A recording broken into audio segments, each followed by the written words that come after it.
اس video میں ہم پڑھیں گے مصطفیٰ کمال کے بارے میں۔ یہ ایک ترکش ہیرو ہیں، تو سیکنڈ ایئر کی انگلش میں یہ ایک ہیرو ہیں۔ تو آپ نے اگر سیکنڈ ایئر کی انگلش آپ پڑھ رہے ہیں تو آپ کو پتہ ہوگا کہ مصطفیٰ کمال ایک ہیرو ہیں، اور یہ جو ان ہیرو کے بارے میں جنہوں نے لکھا ہوا ہے وہ ولفریڈ ایف کیسل ہیں۔ اگر آپ نے مصطفیٰ کمال کے بارے میں اچھے طریقے سے سیکھنا ہے کہ مصطفیٰ کمال کی ہسٹری کے بارے میں کہ مصطفیٰ کمال کس طرح سے ترکش کے ہیرو بنے، تو آپ کو پہلے یہ جاننا ضروری ہے کہ ورلڈ وار کہتے کسے ہیں۔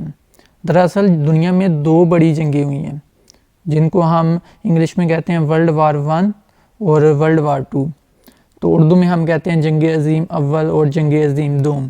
شارٹ فارم میں اس کو ہم WW1 لکھتے ہیں یا WW2 لکھتے ہیں۔ ورلڈ وار 2 کو ظاہر سی بات ہے WW2 لکھیں گے۔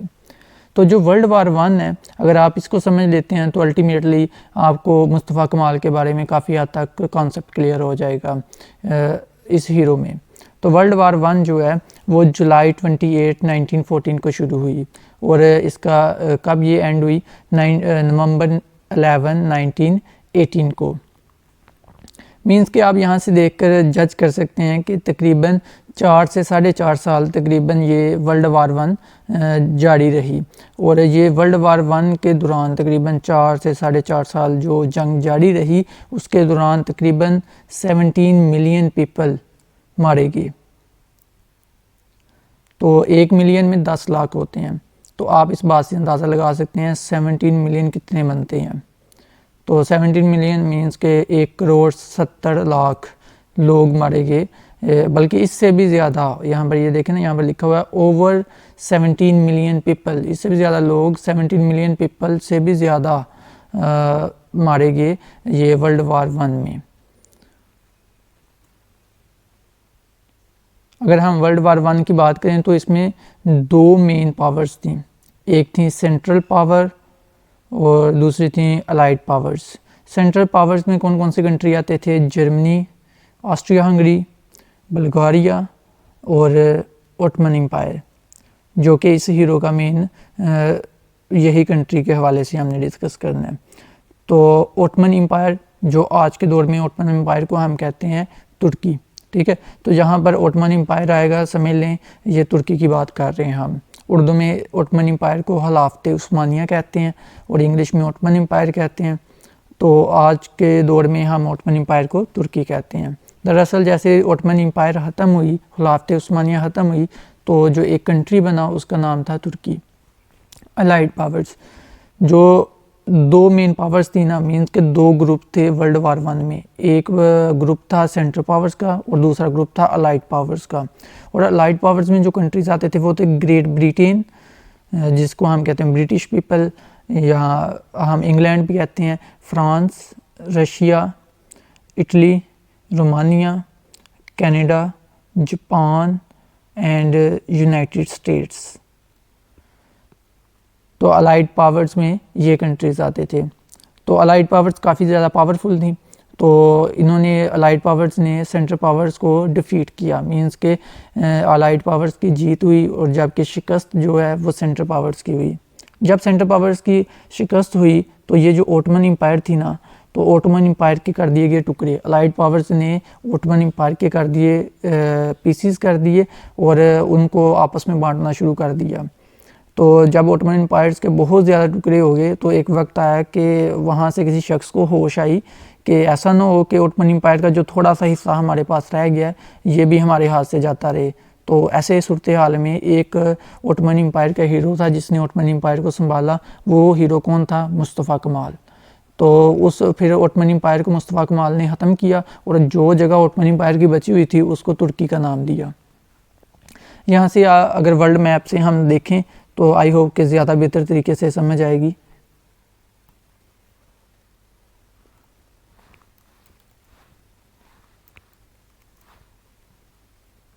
یہاں پر آپ ورلڈ میپ دیکھ سکتے ہیں، یہاں پر یہ جو ریڈ کنٹریز آپ دیکھ رہے ہیں، ان ریڈ کنٹریز کو ہم کہتے ہیں سینٹرل پاورز، یہ ترکی، یہ بلغاریہ، اور یہاں پر یہ جو ہے یہ آسٹریا ہنگری کنٹری ہے، اور یہاں پر یہ جرمنی ہے۔ تو جبکہ یہ جو آپ یلو یا براؤن کلر میں جو آپ دیکھ رہے ہیں، براؤن کلر میں یہ جو کنٹریز ہیں یہ سارے کے سارے الائڈ پاورز کے کنٹریز ہیں۔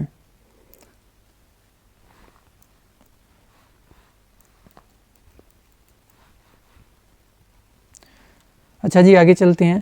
تو اس وقت جو ورلڈ وار 1 میں اوٹمن امپائر کا جو سلطان تھا، سلطان کہتے ہیں بادشاہ کو، تو اس کو پاشا بھی کہتے تھے، تو سلطان جو تھا وہ تھا محمد 5. تو محمد 5 کی یہاں پر آپ پکچر بھی دیکھ سکتے ہیں. Muhammad 5 wanted to cooperate with allied powers, کیونکہ سینٹرل پاورز کو ہو گئی تھی شکست، اور اوٹمن امپائر کا کافی برا حال کر دیا ہوا تھا الائڈ پاورز نے.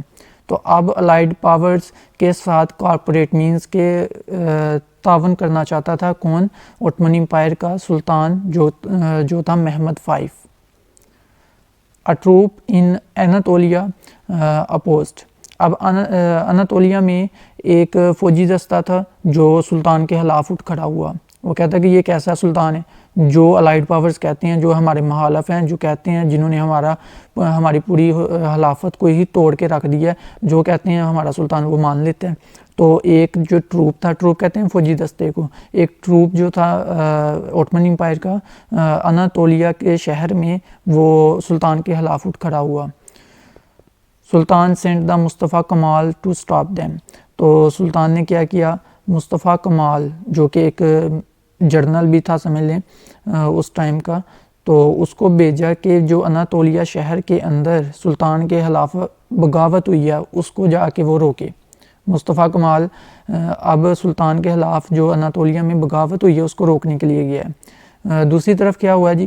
گریس ایک ملک ہے جس کا اردو میں جس کو ہم یونان کہتے ہیں. Wanted to capture Izmir. Izmir بھی اوٹمن امپائر کا مطلب کہ ترکی کا ایک شہر تھا ورلڈ وار 1 میں، ابھی بھی ہے، ابھی بھی ترکی کا یہ شہر ہے ازمیر. تو یہاں پر یونان کیا چاہتا تھا کہ ازمیر پر وہ قبضہ کر لے، اس کو کیپچر کر لے. گریس انٹرڈ ہز آرمی ان اوٹمن امپائر، مینس کہ ترکی میں گریس نے اپنی آرمی کو ادھر انٹر کروا دیا، مینس کہ داخل کروا دیا. اور ایسی صورتحال میں اب مصطفیٰ کمال کہاں پر تھا؟ مصطفیٰ کمال گیا ہوا تھا اناتولیا میں اس فوجی دستے کے خلاف لڑنے کے لیے، ان کو روکنے کے لیے جو سلطان کے خلاف کھڑے ہوئے تھے. تو یہ بات مائنڈ میں رکھیے گا، مصطفیٰ کمال واز پیٹریوٹک پرسن، مینس کہ محب الوطن شخص بہت زیادہ تھا، وہ اپنے وطن سے بہت زیادہ محبت کرتا تھا. He knew that if the Greek forces were not stopped، اگر یونانی افواج کو نہ روکا جائے تو ایک دن ایسا آئے گا کہ انہوں نے پورے کے پورے ملک میں قبضہ کر لینا ہے. مصطفیٰ کمال یہ بات جانتا تھا. تو مصطفیٰ کمال نے ان یونانی فورسز کو روکنے کے لیے اس نے اقدامات کرنے شروع کر دیے کہ ان یونانی فوج کو کیسے روکا جائے. تو سلطان نے بھیجا تھا کہ ان باغیوں کو روکو جو سلطان کے خلاف اٹھے ہیں. اب یہ مصطفیٰ کمال خود سے سلطان کے خلاف اٹھ کھڑا ہوا ہے. سلطان نے واپس قسطنطنیہ میں مصطفیٰ کمال کو بلا لیا. مصطفیٰ کمال کیونکہ اناتولیا میں گیا تھا نا اس باغی فوجی دستے کو روکنے کے لیے جو سلطان کے خلاف کھڑا ہوا تھا. اب سلطان نے یہ صورتحال دیکھتے ہوئے کہ مصطفیٰ کمال ہی اس کے خلاف ہو گیا، تو سلطان نے مصطفیٰ کمال کو کہا کہ وہ قسطنطنیہ میں واپس آ جائے. قسطنطنیہ بھی ترکی کا شہر ہے جو آج کے دور میں جس کو ہم استنبول کہتے ہیں. ایسی صورتحال میں مصطفیٰ کمال نے سلطان کو جواب دیا کہ وہ اناتولیا سے تب تک نہیں آئے گا جب تک ملک آزاد نہیں ہو جائے گا. تو ایسی صورتحال میں ملک میں ظاہر سی بات ہے یونانی بھی افواج آ چکی تھیں اور ترکی جو ایک طرف تھے جن کی لیڈرشپ جو زیادہ تر کس کے پاس آ چکی تھی، اب مصطفیٰ کمال کے پاس وہ جو باغی افواج تھیں ترکی کی یا اوٹمن امپائر کی. تو کافی زیادہ لوگ جو تھے ترکی کے یا اوٹمن امپائر کے وہ مصطفیٰ کمال کا ساتھ دے رہے تھے، کیونکہ وہ نہیں تھے چاہتے کہ کوئی غیر ملکی آ کے ان کے ملک پر آ کے قبضہ کرے. تو کیا ہوا جی کہ اب مصطفیٰ کمال نے ایسی صورتحال دیکھتے ہوئے قومی اسمبلی کا اجلاس بلا لیا، اور یہ جو اوٹمن امپائر تھی خلافت عثمانیہ تھا، اور اس کے خاتمے کا اعلان کر دیا گیا کہ یہ خلافت عثمانیہ ختم ہو چکی ہے اور سلطان کو اس ملک سے نکال دیا گیا. تو فورسز نے ٹیک اوور کر لیا پورے کنٹری میں، مینس کہ یہ جو مصطفیٰ کمال تھا اس نے افواج کے ذریعے پورے ملک میں کنٹرول کو سنبھال لیا. اور اس کے بعد جیسے اس نے کنٹرول کو سنبھالا مصطفیٰ کمال نے، تو اس نے مندرجہ ذیل اقدامات کیے. سب سے پہلا یہ کہ اینڈ آف اگنورنس، کہ جہالت کا خاتمہ کیا، کیونکہ مصطفیٰ کمال جانتا تھا کہ جب تک اگنورنس ختم نہیں ہوگی تو تب تک ترقی نہیں ہو سکتی. تو اس نے اگنورنس مطلب کہ جہالت کو ختم کرنے کے لیے کیا کیا کہ اس نے تعلیم کو عام کرنے کی کوشش کی. اس نے دیکھا ہے کہ تعلیم کس وجہ سے لوگ تعلیم کے میدان میں پیچھے رہ رہے ہیں. اس کو پتہ چلا کہ لینگویج کا بہت زیادہ ایشو ہے. وہ عربک اور پرشین لینگویج مینس کہ فارسی زبان کا استعمال کرتے تھے. اس نے لینگویج کو آسان کیا کہ جس کو لوگ آسانی سے سمجھ سکیں. مینس کہ اس دور میں میرے خیال میں رومن کو زیادہ پریفرنس دی جاتی تھی، تو انہوں نے ترکش رسم الخط کو مطلب کہ ترکی زبان میں جو رسم الخط لکھے جاتے تھے وہ رومن میں کیے. اس سے پہلے لکھے جاتے تھے عربی اور فارسی میں. انہوں نے عربی اور فارسی کے رسم الخط کو ختم کیا اور کس کو لاگو کیا؟ رومن رسم الخط کو. مینس کہ اس نے کہا کہ ایجوکیشن دینی ہے ایک اچھے طریقے سے تاکہ لوگوں کو اویئرنس آئے، تو لوگوں کے اندر جو اگنورنس ہے، جو جہالت ہے، وہ ختم ہو سکے. دوسرا چینج آف ڈریس. مصطفیٰ کمال نے لباس کو چینج کیا کہ لوگ پہلے اوٹمن امپائر میں کیا پہنتے تھے؟ ٹوپیاں پہنتے تھے اوٹمن امپائر والی. تو اس نے وہ ٹوپیاں ختم کی اور ہیٹ پہننا لازمی قرار دیا. اور ساتھ ہی ساتھ کچھ لقب وغیرہ بھی تھے جو لوگ ناموں کے ساتھ لیتے تھے، مثلا کہ بے کا لقب ہوتا تھا، تو اس نے مٹا کر کچھ خاص لقب ہی دیے کہ ہر مرد کے نام کے ساتھ بے کا لقب ہوگا اور عورت کے نام کے ساتھ بیان کا لقب آئی تھنک لکھنے یا لگانے کا حکم دیا. اس سے پہلے دوسرے شاید لقب دیے جاتے تھے. تو ساتھ ساتھ اس نے ڈریس بھی چینج کیا اور ساتھ جو القابات دیے جاتے تھے انہیں بھی تبدیل کیا. تیسری بات وومنس پوزیشن.